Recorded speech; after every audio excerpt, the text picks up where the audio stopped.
Hello, my darlings. Mother Raven here with Chapter 2 of The Silver Ticket by William Schoene.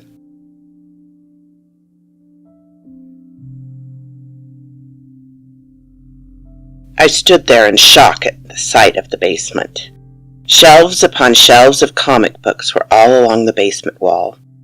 I saw every type of comic book, superhero, adventure, mystery, you name it. I was frozen with absolute fascination. "What the hell are you doing down here?"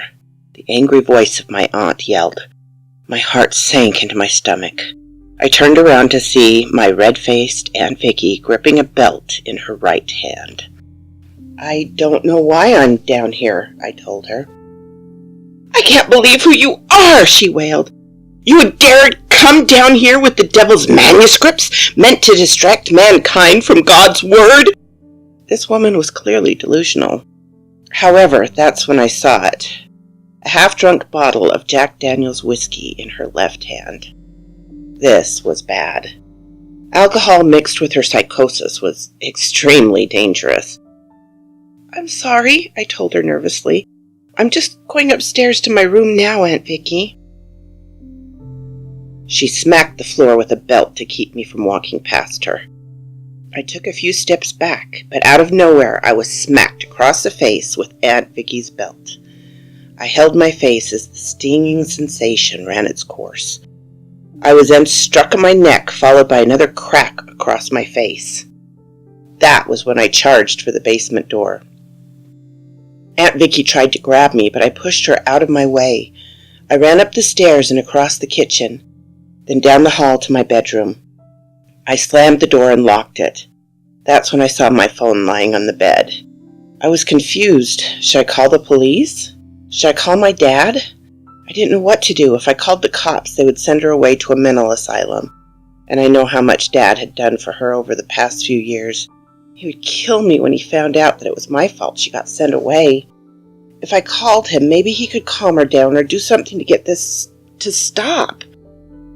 I nearly fell forward when I felt Aunt Vicky hit the door. Bam!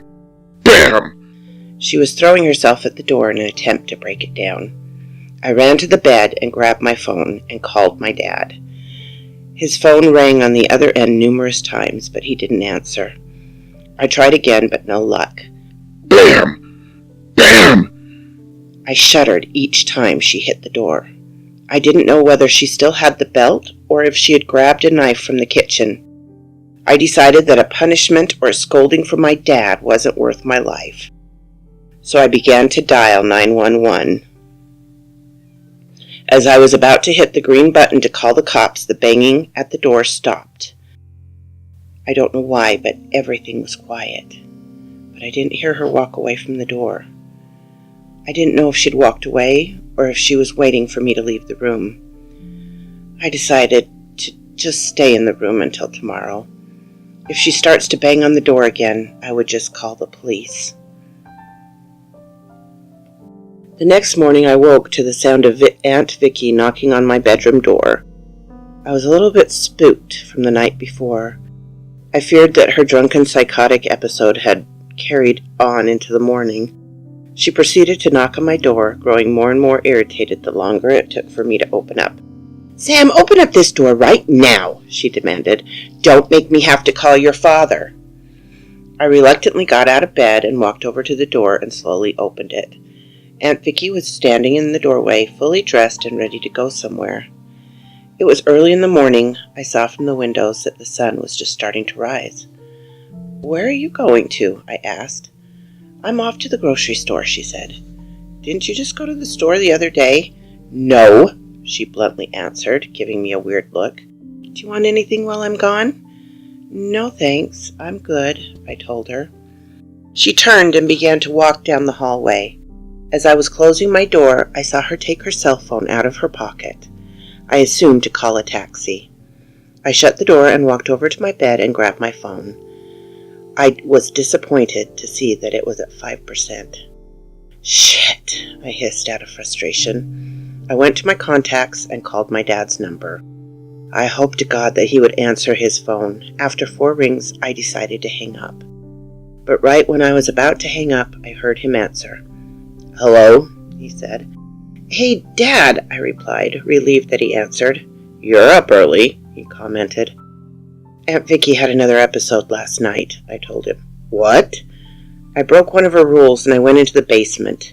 She caught me down there and she got mad and—" "Now stop right there," Dad interrupted. "If she told you shouldn't have been in the basement, you shouldn't have gone down there." "I know, but—" "No, you were wrong.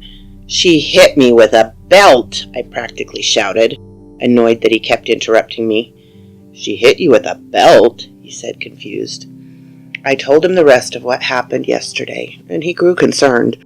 I was hoping that he would let me go home and spend the rest of the summer in Maine. However, I knew that wasn't going to happen.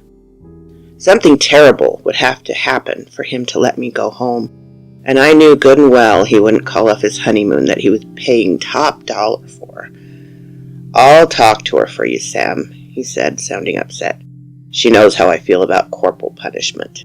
But it sounds to me like you just had her upset. I know how she is when it comes to liquor.